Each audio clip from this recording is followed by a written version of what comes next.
Good morning, जय माता दी, जय गुरु जी, सत श्री अकाल। कैसे हैं आप सब लोग? Yes, Sangeeta is back with again एक थॉट के साथ, क्योंकि जब भी मन मेरा थोड़ा सा भी परेशान होता है तो मैं किसके पास आती हूँ?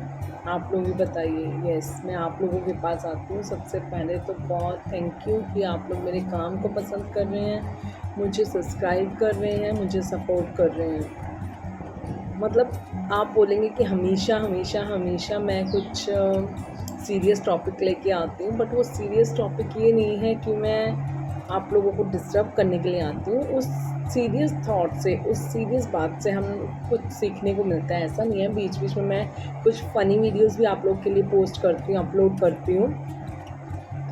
तो आज क्या हुआ, मॉर्निंग टाइम बच्चों को भेजने के बाद ऑलवेज़ लेडीज़ हम थोड़ी देर के लिए भी मैं करती हूँ, रील्स स्क्रॉल कर रही थी, तो कई बार बहुत मीनिंगफुल रील्स हमारे सामने आती हैं। और आज ऐसी रील मेरे सामने आई जिसने मुझे ना अंदर तक झकझोर दिया है। मतलब अहमदाबाद प्लेन क्रैश वाला इंसिडेंट सबके दिल और दिमाग पे आज तक ऐसा छाया हुआ है कि अगर किसी को फ़्लाइट से जाना है ना, तो वो एक्सप्रेस करे ना करे जिसने जाना है, बट उसके फैमिली मेम्बर्स को थोड़ा बहुत यस डिस्टर्ब होता है। बट कहीं ना कहीं उनमें मैं भी शामिल हूँ। बट जो आज मॉर्निंग में मैंने रील देखी, उसमें पता है क्या हुआ? कोई भी अगर इंसिडेंट होता है ना, कोई भी इंसिडेंट, वो हमारे खुद के किए हुए कर्म है।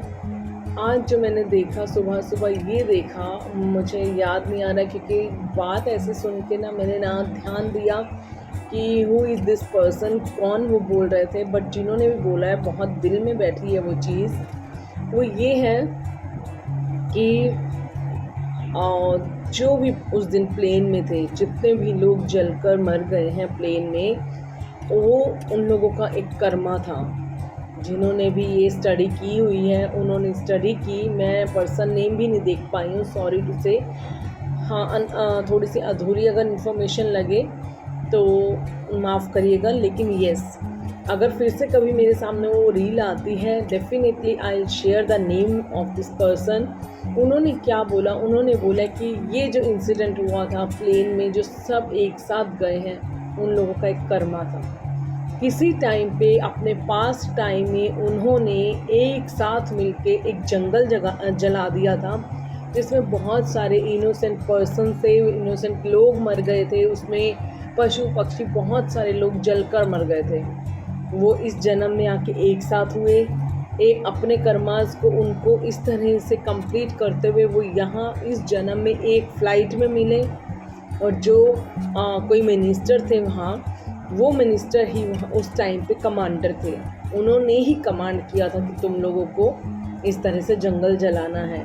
वो पायलट थे दोनों, और जो मिनिस्टर थे उस टाइम पे, वो तीनों लीडर थे जिनके कहने पे ये लोगों ने साथ दिया था।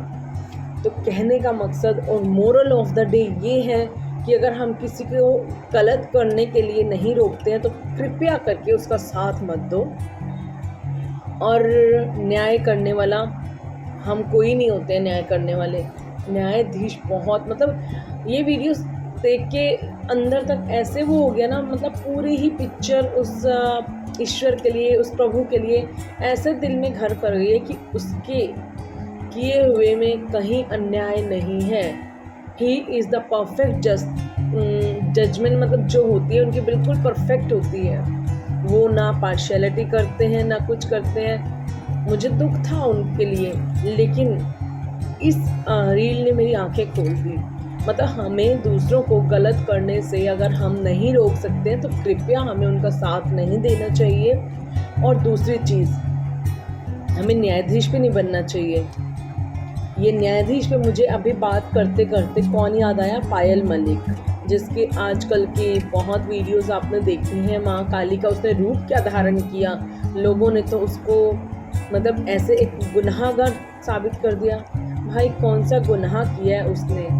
और इंटेंशनली ऐसा नहीं है कि मेरा उनसे कुछ लेन देन है या कोई बातचीत है, कोई बातचीत नहीं है। जहाँ तक मैंने उनको वीडियोस में देखा है, सिर्फ वो अपना काम करने के लिए सोशल मीडिया पे हैं, वो किसी को भी हार्म नहीं करते हैं। मैं बहुत ज़्यादा अच्छे से नहीं जानती हूँ, बट अगर इस टॉपिक को देखा जाए, माँ काली का रूप जो उन्होंने लिया है, तो यार उन्होंने अपने बच्चों के दिल से डर निकालने के लिए वो रूप लिया, ठीक है। और उसको इतना बड़ा मुद्दा क्यों बनाया जा रहा है, क्यों उन लोगों को परेशान किया जा रहा है, क्यों ये दुनिया किसी को ऊपर उठते हुए देखती है ना तो जलने लगती है। अपने कर्मों पे ध्यान रखो, किसी के कर्मों का सज़ा तुम देने वाले नहीं हो, उस ईश्वर की सज़ा के आगे। और आज अगर आप लोग सज़ा दे रहे हो ना, तो आप कहीं ना कहीं ईश्वर के कटघरे में खड़े होने वाले हो। सो आप ये चीज़ों को इग्नोर करो। और अगर देखना है ना, बड़े बड़े कांड कर जाते हैं। और आप लोगों को क्या सही लगता है? ये बहुत लोग ये क्वेश्चन कर रहे हैं, मैं उसमें एक ले रही हूँ, तो उससे कुछ पर्सनल मत लेना। आई नो 100% तो नहीं, but 60 to 70% are doing wrong. करते हैं, झांकियाँ करते हैं, सब कुछ करते हैं। कभी उनके कर्म कांड देखे तुमने? नहीं देखे होंगे। ये अपनी फैमिली के साथ है, अपने बच्चों के लिए। अगर उसने माँ का रूप ले लिया तो क्या गलत किया।